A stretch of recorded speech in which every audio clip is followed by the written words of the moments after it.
Hey guys, Sid from Sid's Trains here, and today I'm going to be showing you a podcast that I was on. Sam's Gauge Trains has been doing a little podcast series where he invites people in the hobby to discuss and promote the hobby.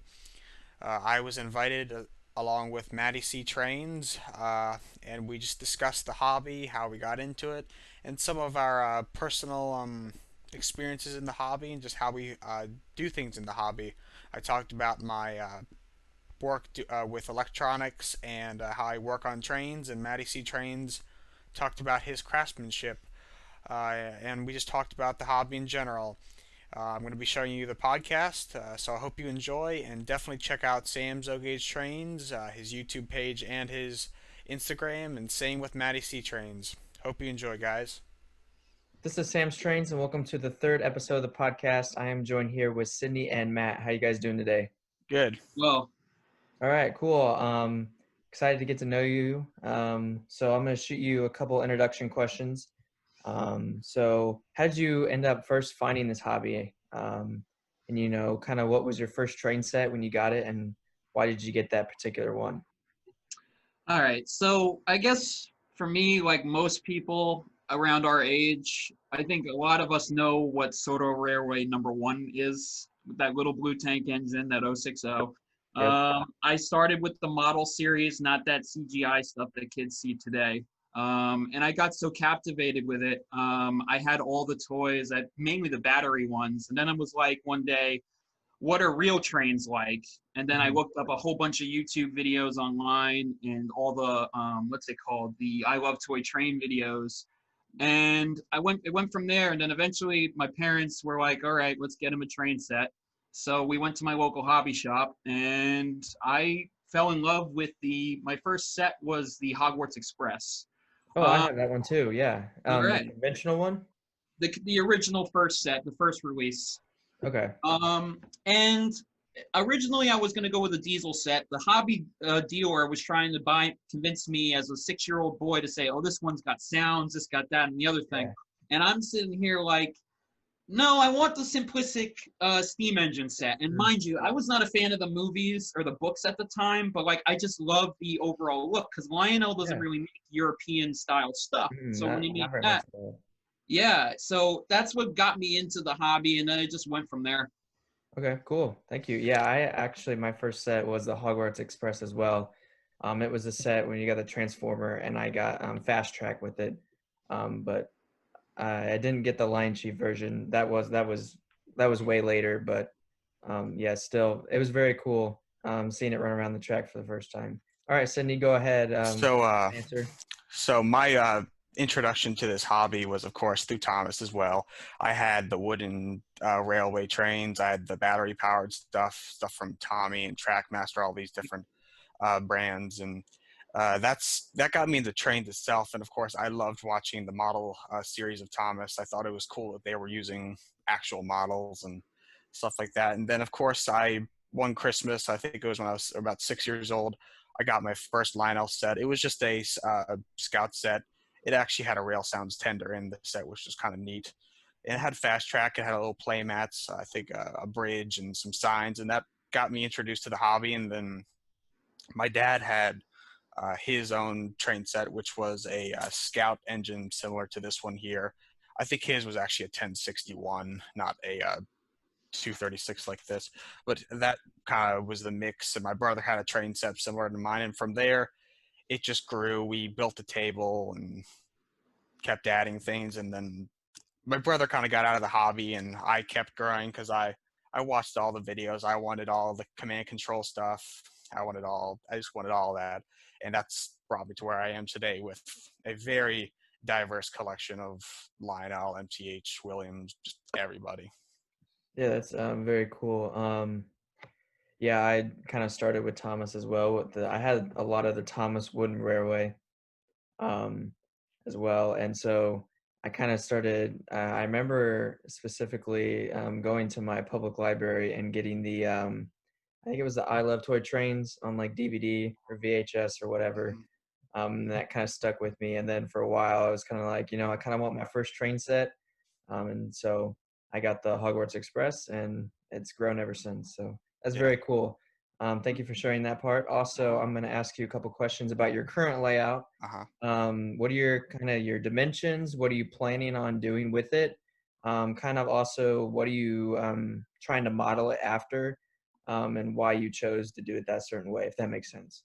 Hmm. All right, so my layout is about a 10 by 10. It's basically two 4x8 sheets of plywood cut in half a little bit because there's one little section of the layout that's like kind of like an L shape almost.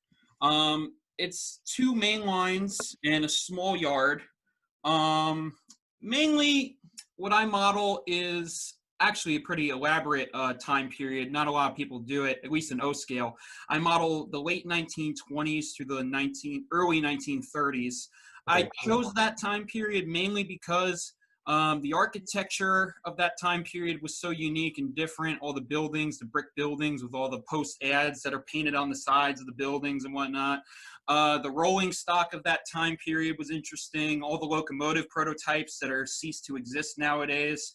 And also, I'm a big car guy too. So, like, all the vintage cars from back in the day are just so unique, all the paint schemes and everything. Just, it's a very elaborate time to model and, capture a piece of history. So, that's mainly what I'm doing. And as far as the current layout's concerned, it's probably going to stay the way it is. I'm just adding a ton of detail to it. It's not the biggest layout in the world, but that's okay because if you have a small layout, you can still do a lot with it. So that's what I've been doing over the last few years. Eventually, I'm going to switch over to Atlas Track because I learned quickly that Fast Track, it's an okay system for the short term, but like if you got a long-term layout like mine, I've been building this layout for the last 10 years. And I learned quickly that Fast Track can short out a lot. It's got a lot of issues. Whereas Atlas or Ross Track and stuff like that, or even Gargraves, is probably the better option long term because the track is so smooth. You can get a consistent current out of it. You can even weld the track together to get a more consistent electrical current. So it's the thing about this hobby is you live and learn. But like I'm happy with what I got right now. Yeah, that's thank you for sharing that. Yeah, I've had the same experience with Fast Track as well. When I had my older layout, if you go to my Instagram page, it's the very first picture. But I always had trouble, especially in the back corner and like the curves. They would always short out. The curves would short out, and it would drive me nuts because then I'd have to walk all the way back and fix it and push the little middle pins together. Yeah. I would have certain trains that would do great and others that would just do absolutely horrible. And so I was like, you know what? I'm just going to go back to the old stuff with the tubular. And I haven't had much problems at all. So, yeah, that's cool. Also, the 1920s and 30s was a really changing time for America as well. So that's Yes. very cool that you're modeling. All right, Sydney, go ahead. What do you got for us? So my current layout, I'll just start with dimensions. It's about the equivalent of four 4x8 sheets, probably a little extra in there, because it's a mix of it's built from my old layout, just adding on to it, of course. So it's kind of in an L shape. So it's definitely a decent sized layout, and I use Fast Track. I've actually not had as much problems with it. I've been able to wire it in the way that it needs to be for it to not short out. Plus, I cut custom pieces to fit, so I don't have to use the short sections, which are prone to, of course, short out. And I've actually had a piece melt before, which is definitely not good. Uh, but the kind of time period I'm trying to model is probably from around the 20s all the way into probably the late 60s because I like steam and diesel. Of course, I like steam probably the most because it's just so neat.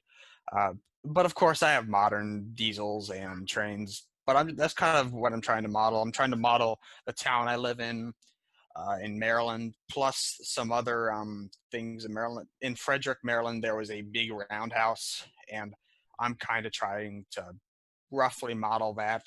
It's not going to be exact, but it's definitely going to be a decent representation of that.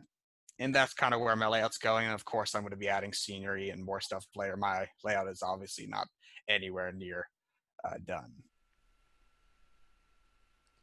So that was only a short clip of the podcast. If you would like to see the rest of it, go check out Sam's O-Gauge Trains, and you can find the rest of the podcast. I left both Sam's O-Gauge Trains and MattyC Trains links in the description for both their YouTube channels and their Instagram accounts. so that you can check out all of their social media and see what they do. Both make great content and have very nice trains and layouts. I hope you guys enjoyed this video, and as always, like, subscribe, and click the bell for notifications, comment below, and tell others about the channel. I'm Sid, and I'll see you next time, guys.